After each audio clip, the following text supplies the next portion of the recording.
गीता अध्याय 15 के श्लोक 16-17 में 3 प्रभु बताए हैं।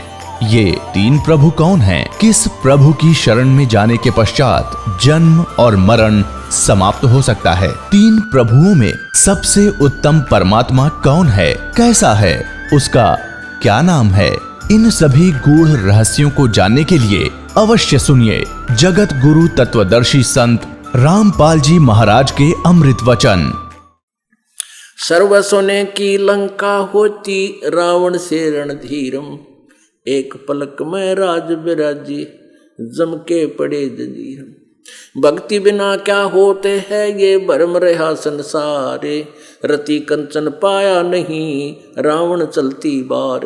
ओह, सर्व सोने की लंका थी, किसा को बद्दी था करके भक्ति सिद्धि प्राप्त रिद्धि प्राप्त करके, और सोने की लंका जैसे हम गारा की ईंट पका के और मकान बनाते हैं, वो सोने की ईंट बना के, छोटी छोटी ईंटें होती थी पहले, और उनसे सोने ही की वो गारा बना के और महल बनवा रखे थे उसने। इतना धनी था। और आप दौरे मुश्किल से 50-20 ग्राम 20 तोले सोना होगा थर दौरे, घोड़ा बुढ़ा सेठ होगा जिस पर 20-30-40 तोले सोना हो गया। कहते वो रति नहीं लेके गए, ग्राम भी नहीं ले जा सका, तुम कहाँ ले जा सकोगे और के कला तोड़ दोगे 40 तोले सोने में? ये तो खाम खागा सर दर्द है। सोना तो घर में बना रखना चाहिए आपने, और ना इसको पहनना चाहिए। क्या फायदा कान में डाल लिया, कान आँख नाक में डाल लिया, 36 पंगे कड़े बना लिए। परमात्मा ने इतना सुंदर शरीर दे रखा है, इस पर आडंबर करने की कतई जरूरत नहीं। इसे भगवान रुष्ट होता है। भगवान की भक्ति करे, चाहे किसा भी शरीर है, काला है, गोरा है, जैसा भी मालिक ने दिया है, इसमें हम परमात्मा पा सकते हैं। इस काया का गर्व ना करियो के काला के गोरा रे, और बिना भजन कुछ काम नहीं आवे, चाहे एतर छड़को चारों हो रहे। तो पुणात्माओं धीरे धीरे, क्योंकि हम इतने इस सामाजिक माहौल में हम इतने गहरे चले गए कि वहां से वापस आना अपनी पटरी पे हमारे लिए कठिन हो रहा है। हम दलदल में धस गए। लेकिन परमात्मा का सहारा आपको एक क्रेन का काम करेगा।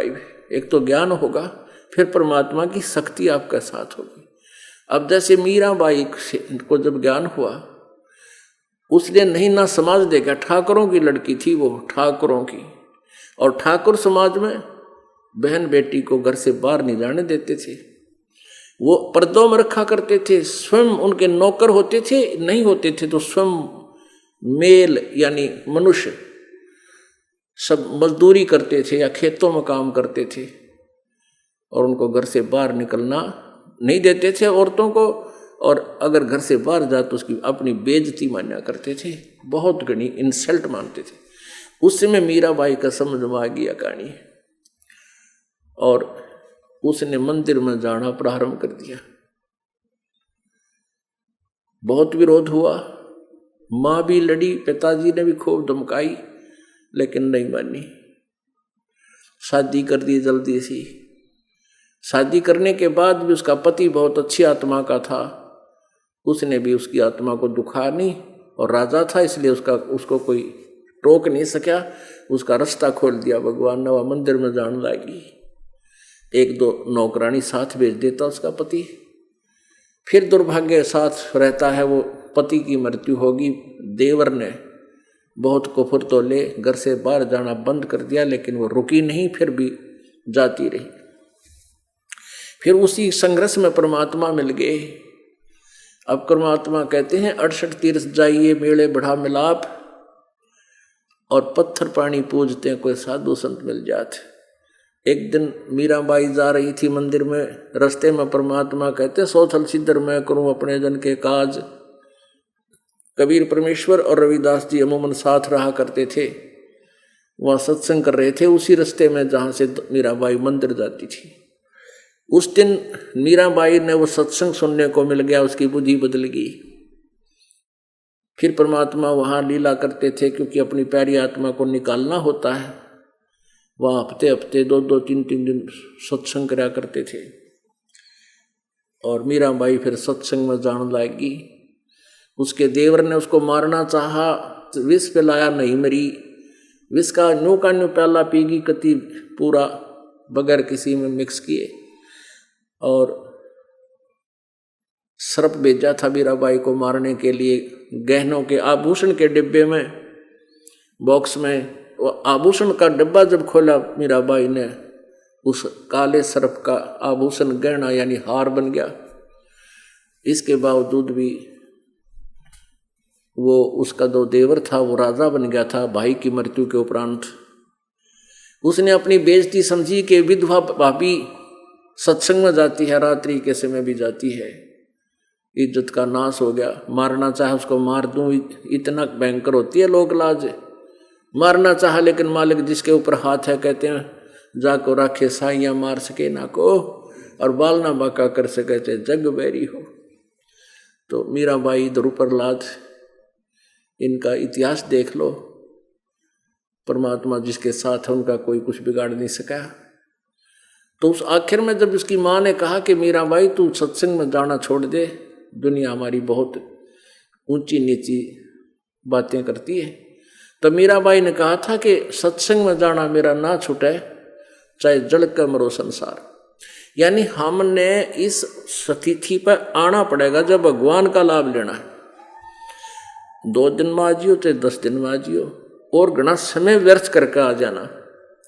और फिर क्या होगा कि समाज आपके साथ होगा, क्योंकि हम जिस दिशा में चल रहे हैं वो सबसे श्रेष्ठ और आसान रास्ता है, मार्ग है। इससे मोक्ष भी होगा, घर में सुख भी होगा, परमात्मा का सहयोग भी मिलेगा। और जैसे हम विवाह करते थे, ड्रामाबाजी करते हैं, डीजे बजावें, पंगा पावें, कितने का आभूषण बनवावें, उन्हें चोर निकाल ले जाए, फिर टक्कर मार करोवें। तो इसे पंगे में पा क्यों दे? ब्याह करना है, बच्चों का संस्कार तो भगवान ने जोड़ रखा पहले। हमारी ड्रामाबाजी तो ब्याह नहीं होता, ये तुम्हारी बकवादें हैं। सारा परिवार नाचन लग गया, वैसे ही नाचा करती जिनको स्पेशल बदनाम औरतें होती थी, आज सरेआम नाचती हैं। लज्जा खत्म हुई, मर्यादा का नाश होया। और फिर ठेकेदार बन रहे हम, बड़े इज्जतदार हैं। बाप नाचे, बेटी नाचे, उसकी पत्नी नाचे, भाई नाचे, और सारे बेटे नाचे, और सरेआम गली में बेशर्मी का अंत हो लिया।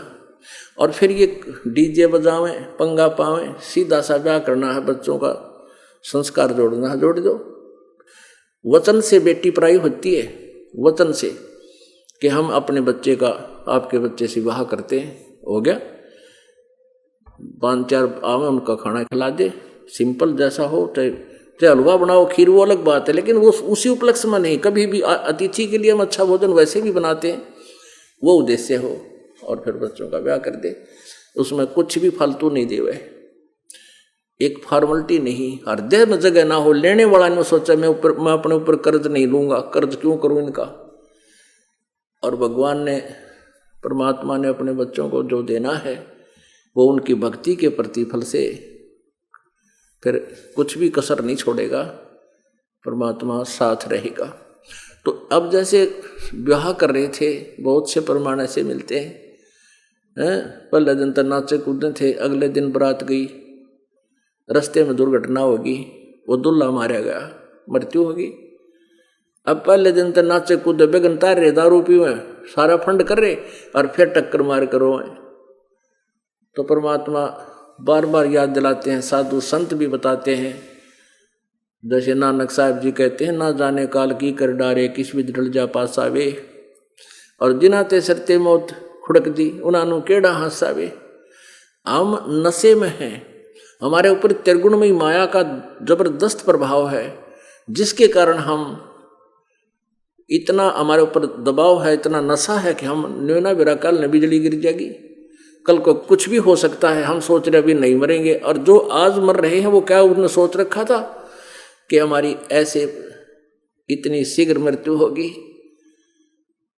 पुण्यात्माओं, इस सत्संग के जो एंटीबायोटिक ये वचन है इनसे यो नशा उतरेगा। और जिसका ये नशा नहीं उतरता तो काम गड़बड़ हो रहा है, मतलब आवा है यहाँ पर। जिसका ये बात हृदय में उतर नहीं रही, जिनका ये कसक नहीं हो रही कि मैं करने के आया था, करके रहा हूँ, अब भी विकार करते हो, कोई और उठपटांग करते हो, मर्यादा भंग करते हो, फिर समाज को देखकर उसी तरह आप चल पड़ते हो, तो आपकी वो भांग उतरी को ना। और ये उतारने के लिए ये सत्संग सुनाए जाते हैं, परमात्मा का आदेश आपके समक्ष रूबरू किया जाता है, इसका पालन करना आपके लिए अनिवार्य है। तो प्रसंग चल रहा है कि परमात्मा परमेश्वर कबीर देव जी यहाँ आते हैं, तब अपना एक लीला करते हैं और वो हमें सिखाते हैं, उदाहरण देते हैं कि तुमने जब भगवान चाहिए तो मेरे की तरह रहो। एक निर्दंडाणक जुलाहे की भूमिका बुनकर कपड़ा बना करते थे, सूत दड़ी का होता था, काट कर देते थे।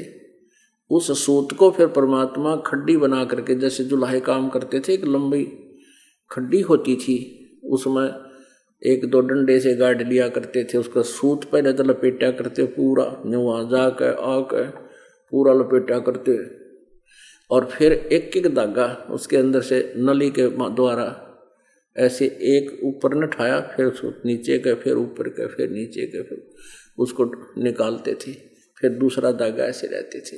और परमात्मा कहते हैं इससे कठिन काम और नहीं हो सकता। कितना बड़ा 30, 40, 20, 30 फुट का 50 फुट का थान बनाना, और एक एक तार पोक है, पहले तन्नू ऐसे पूरने और फिर उनके अंदर से धागे निकालने, और फिर वो पूरा हो, और फिर उस थान की बुनाई प्राप्त हो। वो जो बनता था कपड़ा, उसकी केवल मजदूरी मालिक प्राप्त किया करते थे, 1 आना 2 आना, और फिर उससे अपना गुजारा करके दिखाया। तो लेकिन भगवान नहीं भूलते थे, एक लीला करते थे, वे अपना काम भी कर रहे हैं और कहते हैं मैं सुमरण भी कर रहा हूँ, मैं काम भी कर रहा हूँ, अपना दैनिक कार्य भी कर रहा हूँ और सुमरण भी कर रहा हूँ। नाम उठत नाम बैठत, नाम सोवत जागवे, नाम खाते नाम पीते, नाम से ती लागवे।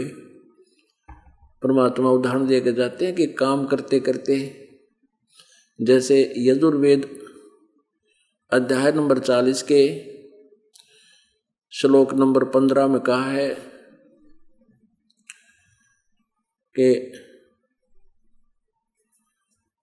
ओम करतो समर किलबे समर करतुम समर, क्योंकि ओम नाम ब्रह्म तक का है और वेदों में पूजा की विधि तो केवल ब्रह्म तक की क्लियर की गई है। श्रीमद् भगवत गीता 4 वेदों का सारांश है, कोड वर्ड अधिक है उसमें। वही गीता में कहा ब्रह्म ने श्री कृष्ण में प्रवेश करके, और वही वेदों में लिखा है। तो उसमें ये लिखा कि मेरी जो साधना करनी है, जैसे गीता जी अध्याय नंबर 8 के श्लोक नंबर 13 में कहा कि ओम इति एकाक्षरम ब्रह्म व्यवहारन माम अनुसमरण, ये प्रयाति तजन देहम सयाति परमाम गतिम।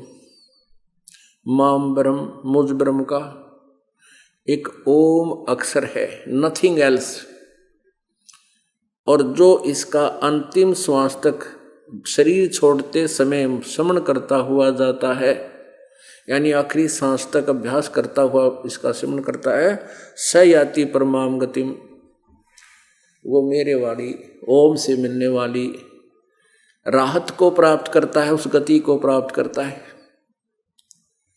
फिर श्रीमद् भगवद गीता अध्याय नंबर 17 के श्लोक नंबर 23 में कहा कि सच्चिदानंद घन ब्रह्म, जो श्रीमद् भगवद गीता अध्याय नंबर 8 के श्लोक नंबर 1 में अर्जुन ने पूछा किम तत्ब्रह्म, वो तत्ब्रह्म कौन सा जो आपने 7वें अध्याय के 29वें मंत्र में श्लोक में गीता जी में कहा है कि उस तत्ब्रह्म को जानकर सारे अध्यात्म ज्ञान को समझने के पश्चात प्राणी केवल जरा और मरण से छूटने का प्रयत्न करता है। तो वो पूछा 8वें अध्याय के प्रथम मंत्र में श्लोक में गीता जी में अर्जुन ने कि किम तत्ब्रह्म, फिर वो तत्ब्रह्म कौन है जो आपसे भी अलग है। उसके विषय में गीता ज्ञानदाता ने कहा कि तीसरे श्लोक में 8वें अध्याय के में कि वो परम अक्षर ब्रह्म है। तो उस परम अक्षर ब्रह्म की जो साधना करने के लिए मंत्र बताया है कि 17वें अध्याय के 23वें श्लोक में कि ओम तत्सत इति निर्देश है ब्रह्मण त्रिविध समर्थः ब्राह्मणा तेन वेदा च यज्ञा विहिता पुरा। उसका क्या अर्थ है कि ओम तत्सत, ये सच्चिदानंद घन ब्रह्म का एक ओम तत्सत ये मंत्र है 3 अक्षर का। ये निर्देश है, फाइनल फैसला है, नथिंग एल्स, और कोई मंत्र नहीं है जो आप ओम नमः शिवाय, ओम भागवते नमः शिवाय, ओम भागवते नमाय आदि ये जो श्रवण करते हैं, और हरे कृष्ण राधे श्याम सीता सीता सीताराम राधे श्याम राधे श्याम राधे, ये कोई मंत्र नहीं है। विष्णु स्तोत्र आप करते हो, ये मनमुखी आप ऋषियों का बनाया हुआ है, ये भगवान का मंत्र नहीं है, भगवान का गॉड गिवन नहीं है। गॉड गिवन ये मंत्र है ओम, ये ब्रह्म का, और तत्सत ये गुप्त है, ये दास बता सकता है। परमात्मा पूर्ण ब्रह्म ने ही ये 2 मंत्र यहाँ ला कर दिए हैं, और ये अपने विशेष भगत, जो दृढ़ भगत को ही परमात्मा प्रदान करता है, उसको क्लियर करता है, और उसको आगे दान करने का आदेश भी वही देता है। और वैसे उसके आदेश बिना अगर कोई इन मंत्रों को अब वर्तमान में ये क्योंकि अब क्लियर कर दिए, इनको कोई स्वयं गुरु बनकर देने लग जाएगा, वो दुश्मन होगा मानव समाज का, क्योंकि वो अनधिकारी है। एक अनधिकारी से आप लाइसेंस बनवा लो ड्राइविंग, उसको चला के दिखाओ गाड़ी, फिर देखना क्या होगा। तो और ये मालिक का प्राप्ति करनी एक मनुष्य जीवन की सफलता, और ये दुश्मन बीच में प्रभुता के भूखे हैं, महाराज को आने के लालची और पैसे का इकट्ठा करने के लालच में ये दुष्ट आत्मा गुरु बन बैठते हैं, और भगवान के उन प्यारी आत्माओं को मालिक से 100 कोस दूर कर देते हैं, क्योंकि फिर वो जीवन बर्बाद हो जाता है, ना जाने कहाँ जन्म होगा फिर उनका, उस मनुष्य जीवन बर्बाद हो जाता है। तो ये ओम तत्सत ये मंत्र है 3 मंत्र का। ओम तत्सत ये कोई जाप नहीं है। कुछ अज्ञानी संत ओम तत्सत हरि ओम तत्सत, हरि और लगा दिया गया इसके, हरि ओम तत्सत जाप करो। वो कति अज्ञानी हैं, उनको ज्ञान नहीं है, वो आपका जीवन बर्बाद कर रहे हैं और अपना भी नाश कर रहे हैं अपने जीवन का। ओम तो ब्रह्म का जाप है, और तत् ये पर ब्रह्म कहो, इसे अक्षर पुरुष कहो, ये गुप्त है, ये तत् सांकेतिक है, ये दास बताएगा उसका ओरिजिनल मंत्र। और सत भी सांकेतिक है, क्योंकि गीता ज्ञानदाता इन मंत्रों से अपरिचित है। इसलिए उसने गीता जी अध्याय नंबर 4 के श्लोक नंबर 34 में कहा है कि जो ज्ञान चौथे अध्याय के 32वें श्लोक में आपको बताया है कि सच्चिदानंद घन ब्रह्म ब्रह्मण मुखे, सच्चिदानंद घन ब्रह्म की वाणी में बहुत विस्तार के साथ अनुष्ठानों की जानकारी कही गई है, वो तत्व ज्ञान है। उस तत्व ज्ञान को तू तत्वदर्शी संतों के पास जाकर समझ, वो फिर तत्वदर्शी संत तुझे उस परमात्म तत्व का ज्ञान कराएंगे। इससे सिद्ध है कि गीता ज्ञानदाता अल्पज्ञ है, इसको पूर्ण मंत्र का ज्ञान नहीं, इसको पूर्ण कंप्लीट मोक्ष मार्ग का ज्ञान नहीं है, इसलिए ऑप्शन छोड़ दिया वो तत्वदर्शी संतों के लिए।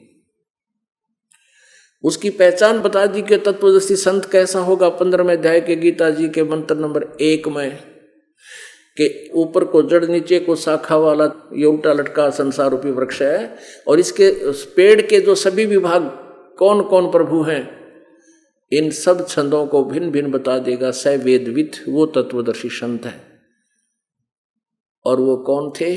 स्वयं कबीर देव कबीर साहब, जो सन 1398 ज्येष्ठ सुदी पूर्णिमा को सतलोक से चलकर आए, एक शिशु रूप धारण किया, जो उनकी लीला में, वो लीला होती ही है, ऐसा ही करते हैं जिसका वेद गवाही दे रहे हैं। आंखों देखा संत बता रहे हैं। तो वो उन्होंने जब आए कमल के फूल पर शिशु रूप धारण किया, फिर एक निसंतान दंपत्ति उनको ले जाते हैं। उसी दुल्हा दंपत्ति के घर पर मालिक ने अपनी लीला की परवरिश वाली बड़े होने की, फिर दुल्हाई का काम करने लगे। वो आए इसी उद्देश्य से थे कि मेरे से गरीब कोई नहीं हो सकता, निर्धन, और मैं भी परमात्मा पाऊंगा। तो आप जी भी परमेश्वर की कुछ रीस करो, मेरी नकल करो, मेरा अनुसरण करो, इस माया के चक्कर में अपना जीवन बर्बाद ना करो। और फिर परमात्मा ने यह भी भ्रम निवारण कर दिया कि मेरे बताए मार्ग पर अगर चलोगे तुम, और दान धर्म भी साथ करते रहना, चाहे कोई इतना गरीब हो, दान में पीछे मत रहना, धर्म मत छोड़ना, भक्ति ना छोड़ना, कम ना करना। तो फिर तुझे कभी आवश्यकता पड़ेगी किसी प्रकार की भी, परमात्मा कहते हैं इतनी डिमांड करना मेरे से, साईं इतना दीजिए जिसमें कुटुंब समावे, हम भी भूखे ना रहें, अतिथि ना भूखा जाए। तो कबीर परमेश्वर जुल्हाए का कार्य करते थे, साथ में यथार्थ ज्ञान का प्रचार करते थे, जिससे इन नकली ऋषि महर्षियों की, जिन्होंने महर्षि की खाल ओढ़ रखी थी, गधे के ऊपर शेर की खाल डाल रखी थी, परमात्मा ने वह खाल उतार कर दिखा दी उनकी कि ये शेर नहीं है, इनकी वाणी, क्योंकि गधे और शेर का आवाज से पता लगता है। तो ऐसे ऋषि और अऋषि का, संत और असंत का, विद्वान और अविद्वान का उसके अनुभव की वाणी से ही पता लगता है। तो वो आवाज से पता लगता है ये गधा है या शेर, यानी संत है या असंत। तो परमात्मा ने शेर वाली अमृतवाणी 600 साल पहले बोली थी, जो आज सभी सदग्रंथों में प्रमाणित है। और वो नकली शेर, नकली ऋषि महर्षि संत मंडलेश्वर परमात्मा का विरोध किया करते थे कि ये झूठ बोलता है, ये अशिक्षित है, इसने संस्कृत भाषा नहीं आती है, कबीर झूठा है, इसकी बातों में मत आना। और इसके साथ साथ परमात्मा को मारना चाहा, बहुत बड़े जुल्म किए, पता नहीं कितने परमात्मा के मारने के ओछे हथकंडे अपनाए, लेकिन समर्थ का वो बिगाड़ कुछ नहीं सके। अंत में उन्होंने ये सोचा कि इसको भगा दें यहाँ से, ऐसी इसकी बेइज्जती कर दें। तो देश देशांतर में सभी ऋषि मंडलेश्वर नकलियों के पास पत्र डाल दिए कि दुल्हा कबीर बनारस वाला, काशी वाला 3 दिन का भंडारा करेगा। और ये नकली ऋषि महर्षि जो होया करते, ये 20-20, 30-30, 100 चेले रखा करते अपने अपने आश्रमों में। और जहाँ भी ये कहीं कोई भंडारा कराता, सेठ जन उनको निमंत्रित करता, सब जाते थे, सारे चेलों को ले जाते थे। और वहाँ पूजा मिलती थी, 1-1 रुपया चांदी का, कुछ वस्त्र मिलते थे उनको, उनका मुख्य संत दे देता था। जैसे एक के 50 चेले हैं और 50 खाना खाने गए, खाना सारा ने खाया, सबको 1-1 रुपया और कपड़े भी मिलते थे प्रत्येक। कई सेठ तो ऐसे होते थे प्रत्येक खाने पर सुबह भी और शाम में भी, दोनों टाइम भी देते थे। तो वो इस लालच में सभी शिष्यों को लेकर के वहाँ पहुँचते थे भंडारों में। ऐसे ही परमात्मा के साथ ही उन्होंने जुल्म किया कि झूठी प्रचार कर दिया कि कबीर भंडारा देगा और 3 दिन का देगा, और प्रत्येक भोजन के साथ एक दोहर देगा। दोहर होती थी कंबल, जैसे आजकल बहुत बढ़िया कंबल हो 1000-2000 का, ऐसी दोहर होया करती थी, यानी सूती कपड़े की बनी हुई दोहर, बहुत मजबूत, खेस से भी तगड़ी होती थी। खेस देखा होगा आपने, उससे भी अच्छी होती थी, बहुत अच्छी। और 1-1 असरफी डेली देगा, 1-1 असरफी, सोने की असरफी, यानी वो 10 ग्राम की होती थी, 1 तोले की। ऐसा लिखकर सबके पास भेज दिया, सब आगे अपने चेला ले गए। 18 लाख व्यक्ति इकट्ठे हो गए, लो भी लालची। और परमात्मा क्या कर रहे थे, जैसे 1 महीने में या 1 हफ्ते में 1 रुपये की मजदूरी आई और आवश्यकता अपने घर में 8 आने की, एक हफ्ते में 8 आने के भोजन से काम चल जाना, तो 8 आने का तो भोजन ले आए, बाकी शेष 8 आने जो बच गए उनका भंडारा कर दिया करते थे, संग्रह नहीं करते थे। हमारे लिए उदाहरण देते हैं परमात्मा। अब जिसके घर पे सुबह का आटा हो मुश्किल से, और वहां फिर 18 लाख व्यक्ति आ जावें, और 3 दिन की चिट्ठी लेकर के 3 दिन हम आपके मेहमान आ गए, आपने बुलाए। जब परमात्मा को पता चला, अब हमारे लिए उदाहरण दिया है कि तुम हिम्मत ना हारियो, जब तुम्हारे ऊपर ऐसी कोई आपत्ति आवेगा, यदि आप नियम से चल रहे हो और सत्य भक्ति कर रहे हो, कहते हैं फिर मैं करके दिखाऊंगा तुम्हारे को क्या किया करता है भगवान। तो परमेश्वर ने एक रूप में बैठे वहीं पर कुटिया में अपनी झोपड़ी में, रविदास जी वहां पर उपस्थित हैं। जब रविदास जी को पता चला कि ऐसे ऐसे कहानी बन गई, तब परमेश्वर ने कहा भक्त बैठ जा, दरवाजा बंद कर ले, आप घर नीचे बाहर नहीं चलेंगे। इन्होंने हमारे साथ मजाक कर दिया, 18 लाख व्यक्ति आ गए और 3 दिन की चिट्ठी ले रहे, 3 दिन तक भंडारा होगा। परमेश्वर गए सतलोक में, एक रूप में बैठे, यहाँ पर दूसरा रूप में सचखंड सतलोक में पहुंचे, और वहां से 9 लाख बैल, पहले बैलों के ऊपर होया करते, उन गधा जैसे बोरे थैले रखा करते उनके ऊपर, और उन बैलों के ऊपर ही ट्रांसपोर्टेशन होती थी। जैसे आजकल ट्रांसपोर्ट होती है ना ट्रकों से, तो पहले बैलों से होती थी, फिर बैलगाड़ियां शुरू हो गई थी।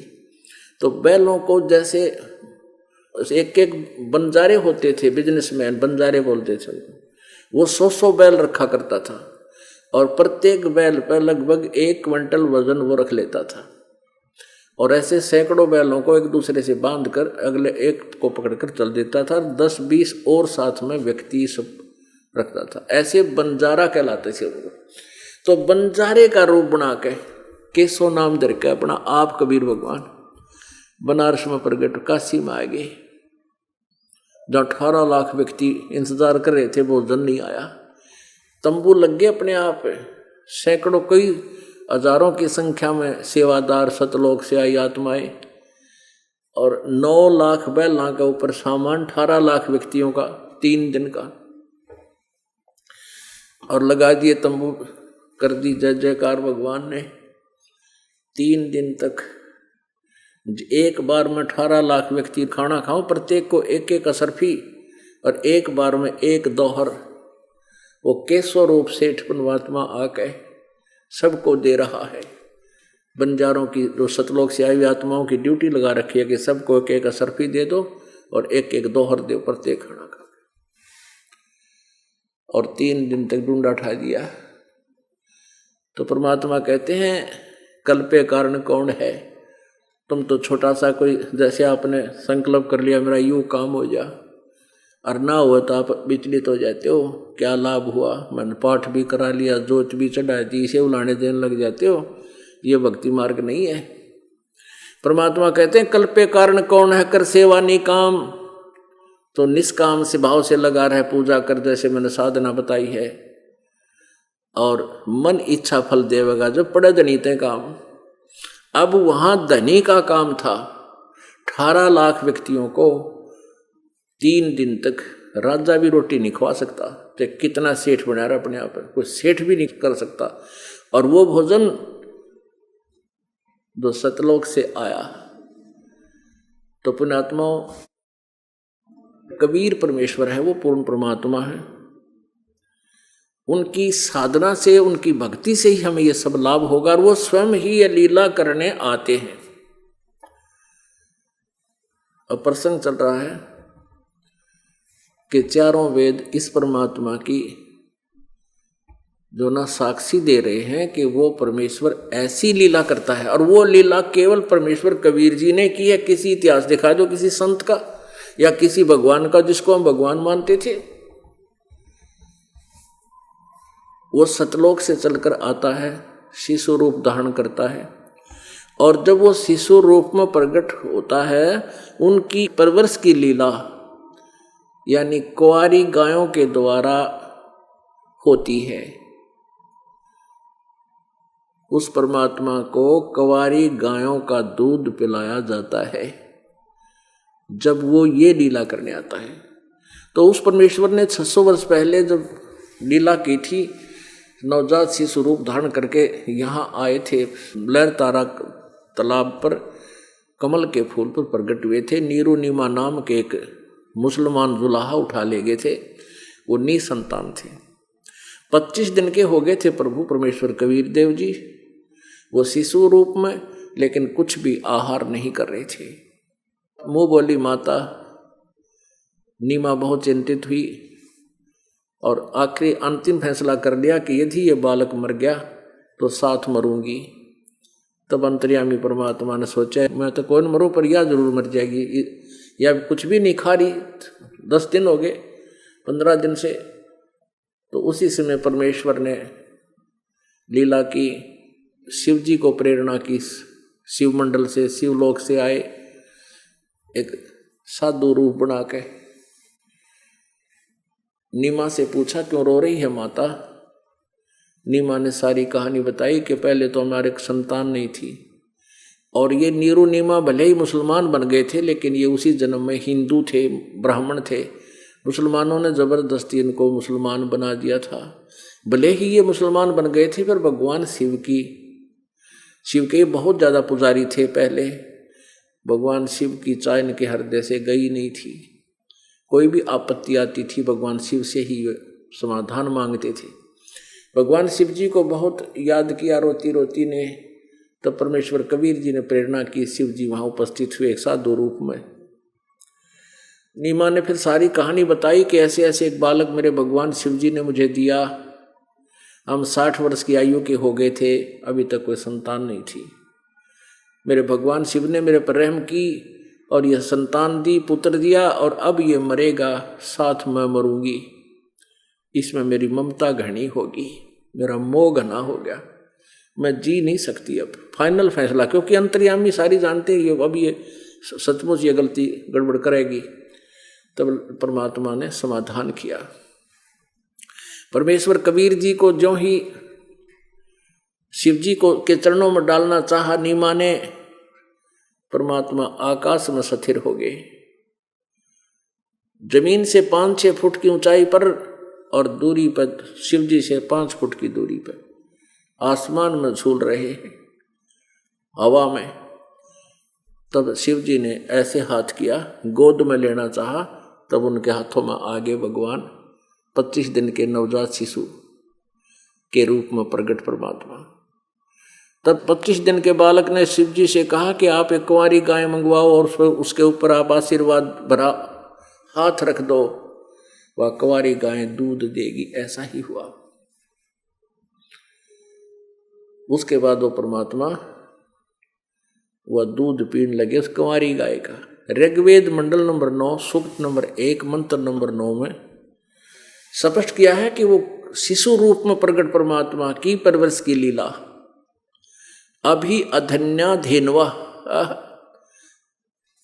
अधन्या माने बिना दनाई, अभी माने पूर्ण रूपेण, अभी अधन्या कति कंवारी, धेनो माने गौओं द्वारा उसकी परवरिश की लीला होती है। वो कुंवारी गायें दूध देती हैं और परमात्मा उस दूध को पी करके लीला में शरीर में बड़े होते हैं। अपने आत्माओं, हमने परमात्मा को पहचानना है। एक सौदागर है, भैंसों की सौदागरी करता है और उसको पूरी पहचान होती है अपनी भैंस की, ये कैसी प्रवृत्ति की है, कैसी प्रकृति है इसकी और कितना दूध ये दे सकती है। उसकी पूरी जांच पड़ताल करके जब दूध भैंस लेकर आता है और हम भगवान लेने चल पड़े हैं, और हमारे को किसी ने चाहे एक पत्थर का टुकड़ा पकड़ा दिया, यो भगवान है, हम उसके नाम अच्छे लाएंगे। किसी ने किधर जगन्नाथ में बता दिया, किसी ने अमरनाथ में बता दिया, किसी ने किसी गुफा में बता दिया, वहां धक्के खाने चले गए। किसी ने बताया मथुरा में भगवान में लगा क्योंकि श्री कृष्ण जी वहां लीला किया करते थे। हमारी बुद्धि काम नहीं कर रही थी कि श्री कृष्ण जी तो मथुरा छोड़कर द्वारका चले गए थे। इन आपदाओं से घबरा के कभी जरासिंह लड़ रहा है, कभी शिशुपाल लाठी ठा रहा है, कदे काल्यवन आ गया सेना लेकर। काल्यवन जब मर गया तो उस सैनिकों ने कहा कि हम फिर आते हैं राजा चुनकर तुझे देखेंगे। तब श्री कृष्ण जी ने सोचा यहाँ तो रोजाना का लठ बजाना पड़ेगा, रोजाना के झगड़े, इस स्थान को त्याग देते हैं। तो इतनी दूर चले गए द्वारका में, जंगल में, उसमें समुद्र में जाकर, और बीच में बहुत बड़े जंगल होते थे, पहाड़। ऐसे गुप्त स्थान पर लेकर चले गए अपने कुल के लोगों को, यादव कुल को, और वहां पहुंच गए, वहां रहने लगे। अब वो मथुरा में भगवान ने का कल्याण न हुआ, तुम वहां कल्याण करना चाहते हो, उनका गुजारा नहीं हुआ। वो तो छोड़ गए उस स्थान को जहां इतने नालायक लोग रहा करते, परेशान करते थे भगवान को। और हम वहां भगवान ढूंढने जावे, देख बुद्धि मारी जा रही हमारी। तो पुण्यात्मा, परमेश्वर कबीर देव जी को हमने पहचानना है। हम बहुत बड़ा सौदा करने निकले हैं। इस जीवन के एक श्वास की कीमत, ओहो, इस जीवन के एक श्वास की कीमत परमात्मा कहते हैं, कबीर देव जी कहता हूं कई जात हूं और कहूं बजा कर ढोल, और सांस जो खाली जात है यो 3 लोग का मोल। या तो कम से कम कीमत बता दी परमात्मा ने, सिंपल वेत कि एक मनुष्य जीवन के श्वास की इतनी वैल्यू है, इतनी कीमत है, 3 लोग भी इसके बराबर को नहीं। अब हिसाब ला लो। और हम इतने श्वास बर्बाद कर रहे हैं, इतना जीवन व्यर्थ करके जा रहे हैं, तो हम कितना नुकसान कर चले अपने जीवन का, हमने कितनी हानि होगी। तो ये ज्ञान परमात्मा की कृपा से आपको सत्संग से होगा। और जिनको आप सत्संग और संत जानकर जहां तुम जाते हो, वो ना सत्संग है ना वो संत है, वो काल के द्वारा भ्रमित, वो स्वयं भी अपना जीवन व्यर्थ कर रहे हैं, वो संत और आप जी को भी गुमराह कर रहे हैं। तो पुण्यात्मा, हमने सबसे पहले सौदा करने से पहले भगवान को पहचानना पड़ेगा। उसके पहचानने के लिए तत्व ज्ञान सुनना पड़ेगा। जैसे गीता जी अध्याय नंबर 4 के श्लोक नंबर 25 से लेकर 31 तक ये कहा है कि कोई तो ऐसी साधना करता है, कोई देवताओं की पूजा से ही संतुष्ट है, और कोई अपना योग अभ्यास करता है, कोई पान अपान की क्रिया देखता है, कोई श्वास उश्वास की क्रिया को आते जाते ध्यान रखता है, कोई अहिंसावादी है यानी गौर व्रत करता है, मुंह पर पट्टी बांध ली, नंगे पैरों घूमना, कोई स्वाध्याय करता है, कोई केवल योग अभ्यास ही करता है। इन सभी क्रियाओं को करता हुआ अपनी क्रियाओं को वो पाप नाशक जानता है। वो नो सोचा है मैं जो क्रिया कर रहा हूँ ये सही है, पाप नाशक है, पाप नाश होंगे तो मोक्ष होगा, क्योंकि हम पाप रहित होकर भगवान को, उस पाक पवित्र परमात्मा को हम भी निष्पाप होकर मिल सकते हैं, पाक होकर।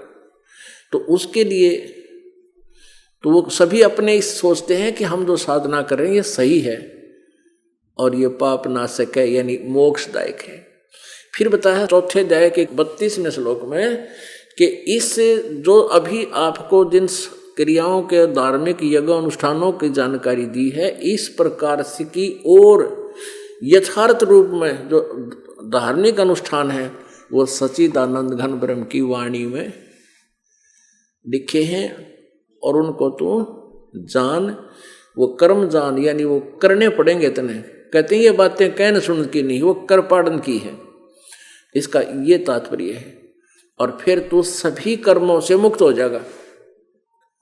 फिर चौथे अध्याय के 33वें श्लोक में कहा है कि इस द्रव्यमय यज्ञ से ज्ञान यज्ञ श्रेष्ठ है, और सभी यावन मात्र कर्म यानी सभी कर्म फिर तेरे इस ज्ञान यज्ञ में समाप्त हो जाएंगे। इसका भावार्थ क्या है कि तू आंख मीच के अंधाधुंध कहीं किसी को दान कर देता है, कहीं कोई धर्मशाला बनवा देता है, कहीं कोई प्याऊ खुलवा दी, और कहीं की तो मंदिर का लठ कटवा दिया, कहीं भंडारे करवा दिए, कोई तो कंबल बांट दिए। कहता है ये जो तू आंखें बंद करके इस तरह द्रव्य माने जो धन से होने वाले अनुष्ठान आप जी कर रहे हो, इससे ज्ञान यज्ञ श्रेष्ठ है। सबसे पहले तू तत्वदर्शी संतों से जाकर वो ज्ञान सुने। चौथे जाएंगे 34वें श्लोक में, जो सच्चिदानंद घन ब्रह्म की वाणी में चौथे अध्याय के 32वें श्लोक में कहा है। उस ज्ञान को समझ। आंख मीच के दान धर्म, ये पैसे देने से कोई लाभ नहीं होगा, कुपात्र को दिया हुआ दान धर्म व्यर्थ होता है। तो फिर कहा है उस यानी द्रव्य में यज्ञ से धन व्यय करके जो तुम धार्मिक अनुष्ठान करते हो, उस आंख मीच का करते पहले तो ज्ञान यज्ञ श्रेष्ठ है, वो तत्व ज्ञान सुन ले। और उस तत्व ज्ञान में फिर तेरी सारी ब्रह्मणा भटकना मिट जाएगी। जो तू अपनी मन मर्जी से कितना कुछ कर रहा है, वो ऐसे मत कर। उस तत्व ज्ञान को चौथे में जाएगा 34वें श्लोक में कहा, गीता जी में चौथे जाएगा 34वें श्लोक में, वो तत्व ज्ञान जो सच्चिदानंद घन ब्रह्म की वाणी में है, वो कबीर वाणी में है, उसको तत्वदर्शी संतों के पास जाकर समझ। उनको दंडवत प्रणाम करने से, उनकी प्यार से सेवा करने से, श्रद्धा से, विनम्र भाव से प्रसन्न करने से वो तत्वदर्शी संत तुझे उस सच्चिदानंद घन ब्रह्म, उस परमात्मा की जानकारी बतावेंगे, तत्व ज्ञान सुनावेंगे। तो पुण्यात्मा ऐसे परमेश्वर लीला करता है और अपनी महिमा आप ही बताने के लिए वो परमात्मा यहाँ आते हैं। और मनुष्य जीवन पाकर के यदि हम धार्मिक अनुष्ठान नहीं करते हैं तो हमारा जीवन व्यर्थ है। अब परमात्मा कहते हैं, मानुष जन्म पाय कर नहीं रटे हरि नाम, जैसे कुआ जल बिना फिर बनवाया क्या काम। अब मनुष्य जीवन पाकर भगवान की भक्ति नहीं करते, व्यर्थ है उनका जीवन। अब करें कैसे, क्या साधना है, कैसा है भगवान, वो कैसे मिलता है। जो साधना हम कर रहे हैं ये कहीं प्रमाणित भी है कि नहीं, क्योंकि गीता जी अध्याय नंबर 16 के श्लोक नंबर 23-24 में कति कंसेप्ट क्लियर कर दिया कि जो शास्त्र विधि को त्याग कर मनमाना आचरण करते हैं, उनको न तो कोई सुख होता है, ना उनकी गति होती है, ना उनकी कोई सिद्धि पर होती है, अर्थात यूजलेस, कोई कार्य उनका सिद्ध नहीं होता। सिद्धि का अर्थ है कि जैसे हम जिस उद्देश्य को सिद्ध करने लगे हैं, मोक्ष प्राप्ति के लिए चले, वो नहीं होता उस साधना से। फिर 24वें श्लोक में कहा गीता जी अध्याय नंबर 16 के कि अर्जुन, इससे तेरे लिए कर्तव्य और अकर्तव्य की व्यवस्था में कौन से भक्ति मार्ग कर्म करने चाहिए और कौन से भक्ति कर्म ना करने चाहिए, कौन से शास्त्र अनुकूल हैं, कौन से शास्त्र विरुद्ध हैं, उनके लिए सदग्रंथ ही प्रमाण है। यानी सदग्रंथों के आधार से ही साधना करना। यदि सदग्रंथों के विरुद्ध कोई नाम मंत्र विधि बताता है, उसको नहीं करना, वो यूजलेस है। तो पुण्यात्मा, पवित्र गीता जी का पाठ लगभग हिंदू समाज सभी करते थे और गीता जी को श्रद्धार्य मानते थे। इन नकली गुरुओं ने, नकली ब्राह्मणों ने, ऋषियों ने और मंडलेश्वरों ने गीता जी के विषय में कै खे का पता नहीं, ना वेदों का पता इनको, कै खे का पता नहीं वेदों के बारे में। और वेदों को कंठस्थ याद कर रखे इन्होंने, चतुर्वेदी, त्रिवेदी, द्विवेदी। गीता जी को कंठस्थ याद किए हुए बहुत महर्षि देखे। एक बुढ़िया थी अजाब गांव की और एक और उसके साथ बेबे थी, उसकी पड़ोसन, दोनों आई नाम लेने। वह बुढ़िया लगभग 65-70 वर्ष की, और मैंने पूछा माई मैं गीता के विषय में बताने लगा ना, बोली गीता का पाठ मैं डेली करती हूँ। और बुढ़िया वो अक्सर थोड़े बहुत जाने थी, हिंदी बिला मैंने सीख ली थी और पढ़ लेती हूँ, संस्कृत भी पढ़ लेती हूँ। दूसरे अध्याय को जिसमें लगभग 70-75 वो है 73 श्लोक संस्कृत के, और सारी संस्कृत याद कर रही पूरे 73 के 73 ने। बोली यो मेरा फेवरेट है अध्याय है। और एक कहने लगी मैं 12वें अध्याय का डेली पाठ करती हूँ, उसने वो गोट रखा। मैं बुढ़िया से कहने लगा सुना, उन्हें कर दिया शुरुआत पहले मंत्र थे और डटी नहीं डटी। मैं बोला डट जा, रुक जाओ, ठीक है समझ में आ गई। अब ये है ये वो एक बुढ़िया अनपढ़ सी, केवल हिंदी सीख ली, फिर वह संस्कृत बोलना सीख लिया अभ्यास से। और उसने ये पता नहीं इसमें क्या लिखा गीता में, नोना बेरा मैंने क्या लिख रखा है इसमें। मन तो इस गोट रखा डेली करती हूँ, मेरे को बताया था गुरु ने, गुरु जी ने तो डेली पाठ करा कर तेरे सारे संकट दूर हो जाएंगे। मैं कोई होया संकट दूर, बोला ना होया कोई नहीं, तभी तो आज आपके पास आई हूँ। तो कहने का भाव ये है पुण्यात्माओं, ये गुरुआ गांव बिगाड़े संतो गुरुआ गांव बिगाड़े, और ऐसे कर्मजीव का लाजिए ईब जड़े नहीं जाड़े। फिर उनको समझाया कि ऐसे ऐसे ऐसा करो ये भक्ति ठीक नहीं है। तो फिर कई दिन में जाकर बुढ़िया की सेटिंग हुई, फिर वह मानी हाँ बात तो ठीक है। मत तू मंत्र के जाप करे है, बोला हरे राम राधे श्याम सीताराम। मैं गीता में है कहीं हरे राम राधे श्याम सीताराम राधे राधे श्याम मिला दे, बोला ना। फिर कमाल की बात है, गीता जी में 8वें अध्याय के 13वें श्लोक में कहा है कि गीता ज्ञानदाता ब्रह्म के ओम इति एकाक्षरम ब्रह्म व्यवहारन माम अनुसमरण यह परियाति तजंदेहम सयाति परमाम गतिम। माम ब्रह्म मुझ ब्रह्म का ओम एक अक्षर है, नथिंग एल्स, और कोई मंत्र जाप नहीं करना चाहिए, और इसका अंतिम सांस तक करना है। तो मेरे वाली परम गति यानी ब्रह्म तक का सत्र का जो पूर्ण लाभ है इस ओम मंत्र से मिल जाएगा। इस ओम मंत्र से क्या लाभ होगा? ओम मंत्र का जाप ब्रह्म का है, और ब्रह्म की साधना करने वाला व्यक्ति ब्रह्मलोक में चला जाता है, और उसकी वहां सटे बहुत ज्यादा हो जाता है,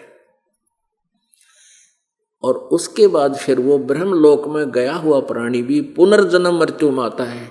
श्रीमद् भगवद गीता अध्याय नंबर 8 के श्लोक नंबर 16 में कहा है कि ब्रह्मलोक पर्यंत ये सभी जन्म मृत्यु में है, पुनरावर्ती में। वहां से जाने के बाद भी पुनः क्षीण होने पर वापस जन्म मृत्यु 84 लाख योनियों में आना पड़ता है। अब इस 8वें अध्याय के 16वें श्लोक में थोड़ा सा अनुवाद करता हूं, ने हेरफेर कर दिया। उसमें लिखा तो यह है कि जो ये नहीं जानते न विद्यते। अब विद्य धातु जो है ये विद्या का जानने का संकेत है। जो न विद्यते वो कहते हैं पुनर्जन्म न विद्यते। अब कहने का भाव ये है कि जो ये नहीं जानते वो मुझे प्राप्त होकर भी पुनर्जन्म में आते हैं, और ब्रह्मलोक तक गए हुए प्राणी भी पुनरावर्ती में है। यदि इसका अर्थ अज्ञानियों के आधार से कहें कि मुझे प्राप्त प्राणी फिर पुनर्जन्म नहीं होते, चौथे अध्याय के 5वें और 9वें और दूसरे अध्याय के 12वें श्लोक में ठोक कर कह रहा गीता ज्ञानदाता कि मेरे और तेरे बहुत जन्म हो लिए, तू नहीं जानता, आगे भी होंगे। तो यहां सीधा लिखा है कि मेरा केवल एक ओम मंत्र है, ओम से जो परम गति होगी, ब्रह्मलोक प्राप्ति हो जाएगी। ब्रह्मलोक में गए हुए प्राणी भी फिर वापस जन्म मृत्यु में है, पूर्ण मोक्ष नहीं है। इसलिए गीता जी अध्याय नंबर 15 के श्लोक नंबर 17 में कहा कि उस सच्चिदानंद घन ब्रह्म की वाणी का मंत्र जो है, उस पूर्ण परमात्मा का मंत्र ओम तत्सत है। ओम भी उसमें इंक्लूड है, ब्रह्म की भी साधना है, फिर पर ब्रह्म की और परम अक्षर ब्रह्म की। ये तीनों मंत्रों से अलग अलग भक्ति कर्म बनते हैं, और इन तीनों के ही अलग अलग साधना करने से हम पूर्ण मोक्ष प्राप्त करेंगे। अब गीता जी अध्याय नंबर 8 के श्लोक नंबर 5 और 7 में गीता ज्ञानदाता कहता है, तो मेरा भजन कर, मेरा नाम जाप कर, मेरा मंत्र ओम है। 8वें अध्याय के 13वें श्लोक में इसने बताई दिया कि इसका तू साधना करेगा तो मुझे प्राप्त होगा, ब्रह्मलोक में आ जाएगा। तो युद्ध भी कर और साधना भी कर, मंत्र जाप भी कर, नाम जाप भी कर, मेरा सिमरण कर। और 8वें अध्याय के 8, 9, 10 3 मंत्रों में बताया है वो सच्चिदानंद घन ब्रह्म, उस परम अक्षर ब्रह्म की पूजा कर। 8वें अध्याय के प्रथम मंत्र में अर्जुन ने पूछा किम तत् ब्रह्म, उसके विषय में 8वें अध्याय के 3रे श्लोक में कहा कि वो परम अक्षर ब्रह्म है। गीता ज्ञानदाता कहता मेरे से अलग है कोई परम अक्षर ब्रह्म। तो 8वें अध्याय के 8, 9, 10 में उस परम अक्षर ब्रह्म सच्चिदानंद घन ब्रह्म की पूजा करने के लिए कहा कि उसके लिए बता तत्वदर्शी संतों की खोज कर। उसका मंत्र 17वें अध्याय के 23वें श्लोक बता है वो ओम तत्सत 3 मंत्र का है।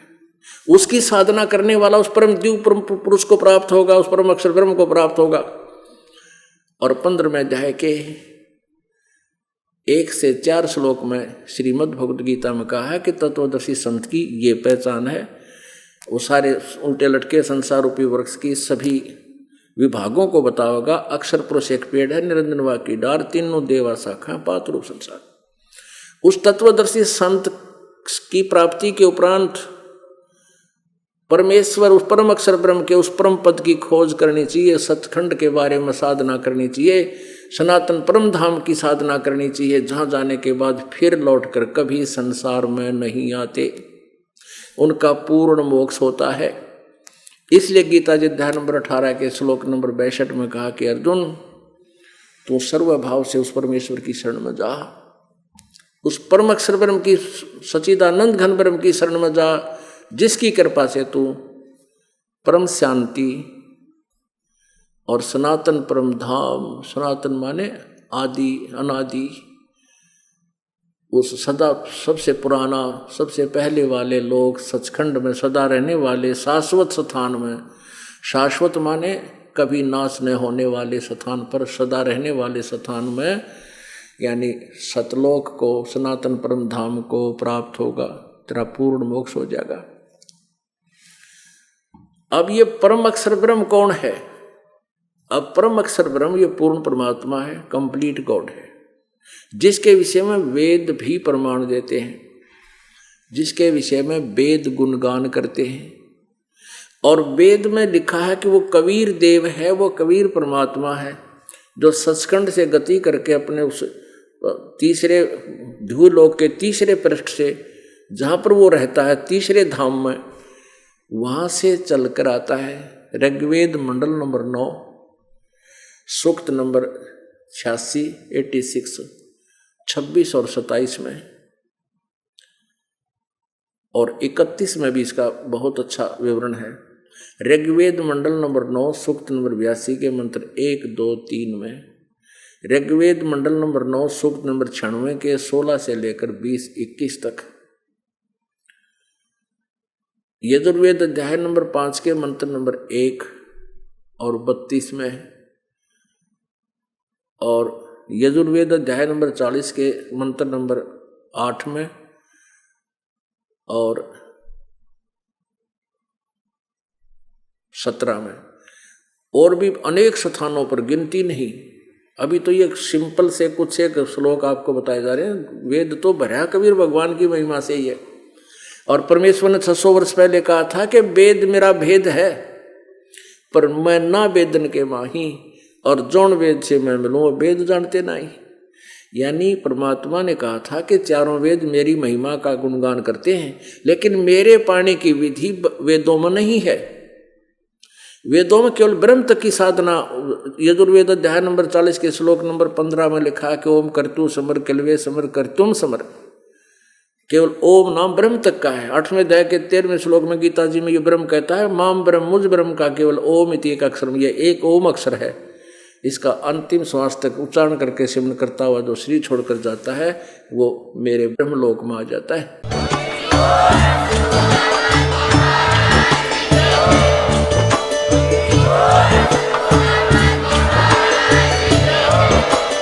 आप सुन रहे थे जगत गुरु तत्वदर्शी संत रामपाल जी महाराज जी के मंगल प्रवचन। अधिक जानकारी के लिए विजिट कीजिए हमारी वेबसाइट www.jagatgururampalji.org।